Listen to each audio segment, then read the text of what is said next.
Assalamualaikum warahmatullahi wabarakatuh. Selamat pagi Bapak Ibu sekalian. Mengawali pertemuan kita, izinkan saya menyampaikan pantun. Bunga kibut, bunga rafflesia, sangat cantik dan menawan. Perkenalkan, nama saya Haslinda. Salam kenal Bapak Ibu sekalian. Baru kemarin beli mobil baru, tapi sudah masuk ICU. Saya berasal dari Bengkulu, tugasnya di BPSDM Bengkulu. Sungguh indah pantai Panjang, melihat ombak lari menepi. Mohon izin Bapak Ibu yang saya banggakan, izinkan saya untuk presentasi. Bapak Ibu sekalian, pada kesempatan ini saya akan menyajikan strategi pembelajaran organisasi digital. Mata pembelajaran organisasi digital ini merupakan bagian dari agenda 3 manajemen kinerja pada pelatihan kepemimpinan administrator atau yang biasa disingkat dengan PKA. Sebelum saya lanjutkan dengan strategi pembelajaran digital organization, saya akan menjelaskan sedikit tentang sistem penyelenggaraan pelatihan kepemimpinan administrator.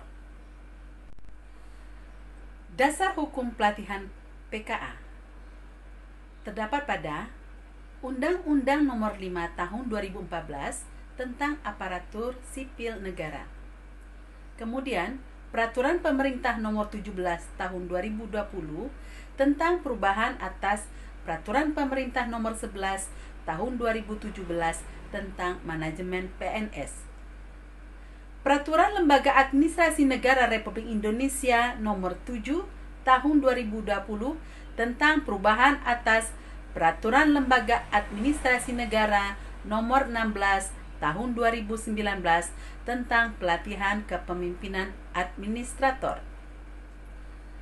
Kemudian, dasar hukum lainnya yaitu Keputusan Kepala Lembaga Administrasi Negara Nomor 1007 Tahun 2019 tentang pedoman penyelenggaraan PKA.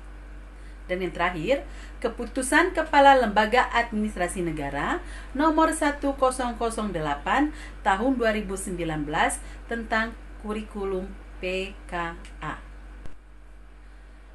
Adapun durasi pelaksanaan pelatihan kepemimpinan administrator adalah sebanyak 91 hari yang terbagi dari 31 hari on campus dan 60 hari off campus. Tujuan pelatihan kepemimpinan administrator yaitu untuk mengembangkan kompetensi peserta dalam rangka memenuhi standar kompetensi manajerial jabatan administrator. Kompetensi yang akan dibangun di dalam pelatihan kepemimpinan administrator adalah merupakan kompetensi kepemimpinan manajemen kinerja yang diharapkan dapat menjamin terlaksananya akuntabilitas jabatan administrator yang diindikasikan dengan kemampuan membangun karakter sikap dan perilaku kepemimpinan Pancasila dan mengaktualisasikan kepemimpinan kinerja dan manajemen kinerja sesuai dengan bidang tugasnya. Bapak Ibu sekalian, selanjutnya sistem pembelajaran PKA dapat dilakukan secara klasikal maupun non-klasikal. Namun pada kesempatan kali ini saya akan fokus untuk penyelenggaraan PK ini akan dilaksanakan secara klasikal. Ada 4 agenda di dalam pelatihan kepemimpinan administrator. Agenda yang pertama, kepemimpinan Pancasila dan bela negara. Agenda yang kedua, kepemimpinan kinerja. Agenda ketiga, manajemen kinerja. Dan agenda yang keempat adalah aktualisasi kepemimpinan.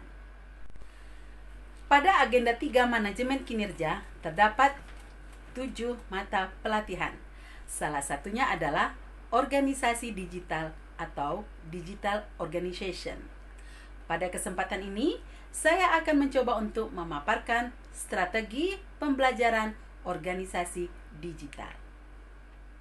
Baik Bapak Ibu sekalian, adapun deskripsi singkat mata pelatihan Digital Organization ini adalah bahwa mata pelatihan ini membekali peserta dengan pengetahuan tentang pengertian transformasi digital, pembahasan terkait kebijakan digitalisasi pemerintah, komponen kunci dan tantangan yang dihadapi saat membangun digital organization, serta hal-hal perlu dilakukan dan pembelajaran yang didapat saat penerapan digital organization.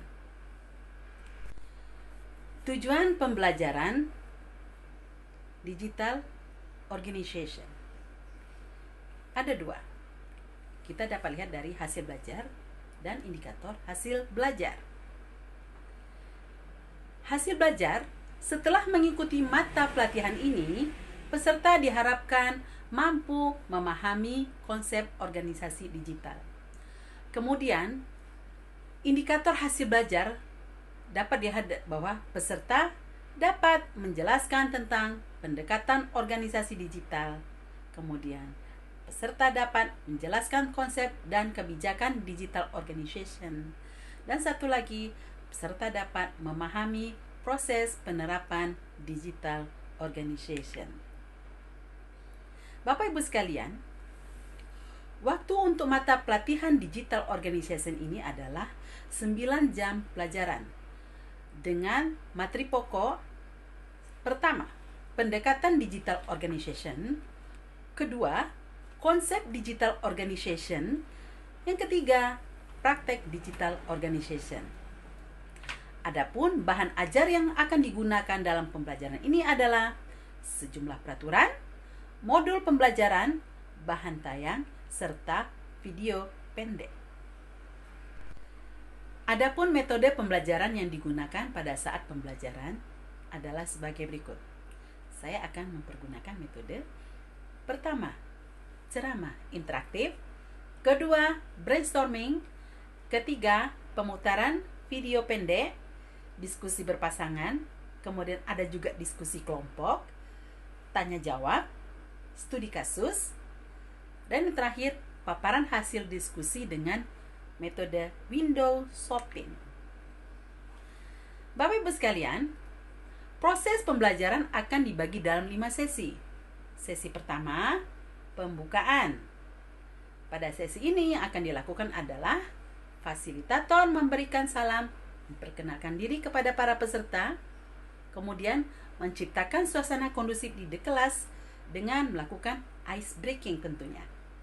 Kemudian, fasilitator akan menguraikan deskripsi mata pelatihan dan tujuan pembelajaran. Nah, metode yang dipakai pada sesi pertama ini adalah ceramah interaktif dan tanya jawab.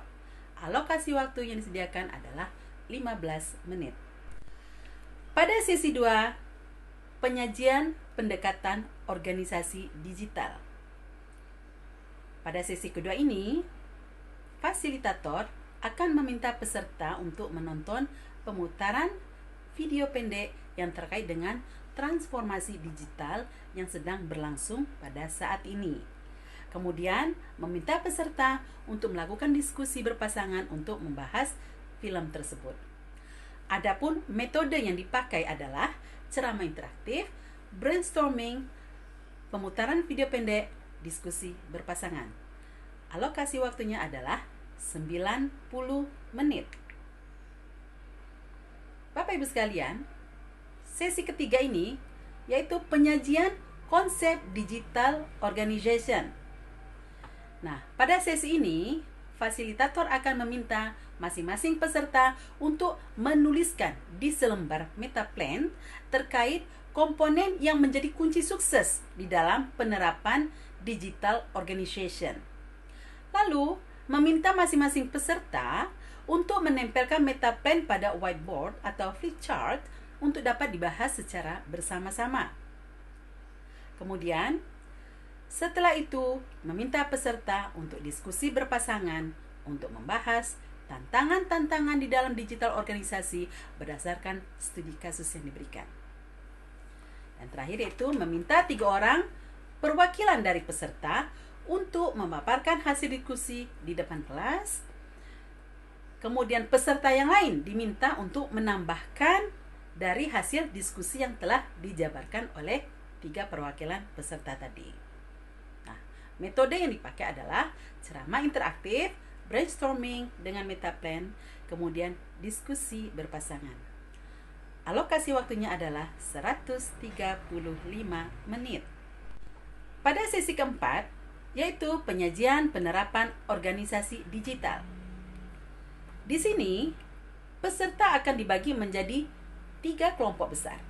Masing-masing kelompok membahas tahapan-tahapan dan hal-hal yang dibutuhkan dalam penerapan digital organization dalam bidang layanan yang berbeda, seperti bidang kesehatan, kependudukan, dan pendapatan daerah. Lalu, fasilitator akan meminta masing-masing kelompok untuk memaparkan hasil diskusi mereka dengan metode window shopping. Nah, metode yang dipakai pada sesi keempat ini adalah ceramah interaktif, diskusi kelompok, pemaparan hasil diskusi dengan metode window shopping. Alokasi waktunya adalah 135 menit. Baik Bapak Ibu sekalian. Yang terakhir adalah sesi kelima. Sesi penutup. Pada sesi penutup ini akan direview singkat materi yang telah diberikan oleh fasilitator. Kemudian memberikan evaluasi kepada para peserta, lalu menutup materi dengan ucapan terima kasih dan memberikan apresiasi kepada para peserta serta memberikan salam. Metode yang dipakai pada sesi kelima ini adalah tanya jawab. Alokasi waktunya adalah 30 menit. Untuk evaluasi keberhasilan dari para peserta, maka fasilitator akan memberikan pertanyaan lisan. Kemudian, menilai dari presentasi hasil diskusi kelompok atau studi kasus. Kemudian dilihat juga dari partisipasi peserta selama proses pembelajaran. Dari masing-masing penilaian tersebut, akan diberikan bobot dan direkap secara keseluruhan. Baik Bapak Ibu sekalian, demikian video singkat dari saya tentang strategi pembelajaran digital organization. Terima kasih. Semoga video ini bisa bermanfaat bagi kawan-kawan Widya Suara. Dan bagi saya akhiri dengan Assalamualaikum warahmatullahi wabarakatuh.